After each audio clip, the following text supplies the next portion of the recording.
আসসালামু আলাইকুম ভাই, ওয়ালাইকুম সালাম। ভালো আছেন? আলহামদুলিল্লাহ।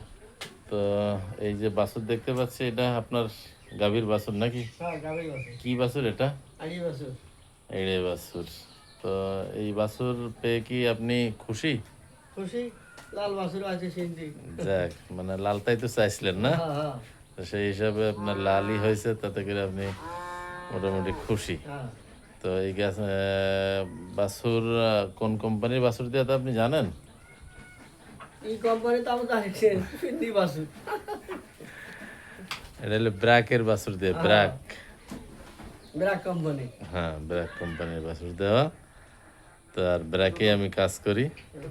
তো সেই এই গাভীর যে পিছে আপনার যে গাভীটা, এই গাভীরই তো এই বাছুরটা না? হ্যাঁ, এই গাভীর বাছুর। আচ্ছা, এই বাছুরটা কত নাম্বার বাছুর এই গাভীর?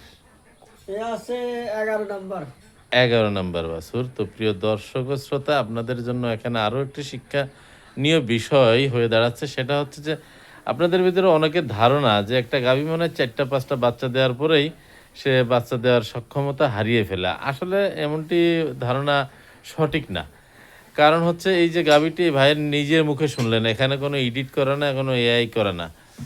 ভাই নিজেই বলল যে 11 নাম্বার বাচ্চা তার, এই যে পাশের যে গাভী, এই গাভীটির এই যে বাচ্চাটা, এটি 11 নাম্বার বাচ্চা।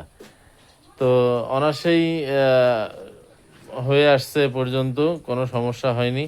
তো আপনারা ঘাবড়াবেন না, গাভীকে পর্যাপ্ত পরিমাণ খাদ্যখানা দেবেন। যদিও ভাই একটু এখানে আষাঢ় শ্রাবণ মাসের দিকে একটু খাদ্যখানায় ঘাটতি করে ফেলছে গাভী, তাই শুকায় গেছে। তো যাই হোক, তো আপনারা সবসময়ই পরিচর্যা করবেন সঠিকভাবে, তাহলে মানে সুন্দর মতোই 8টা 10টা 15টা পর্যন্ত সিমেন্ট দেওয়া যায় বা বাচ্চা নেওয়া যায়। তো এই ছিল আজকের মতো ভিডিও বার্তা আপনাদের জন্য।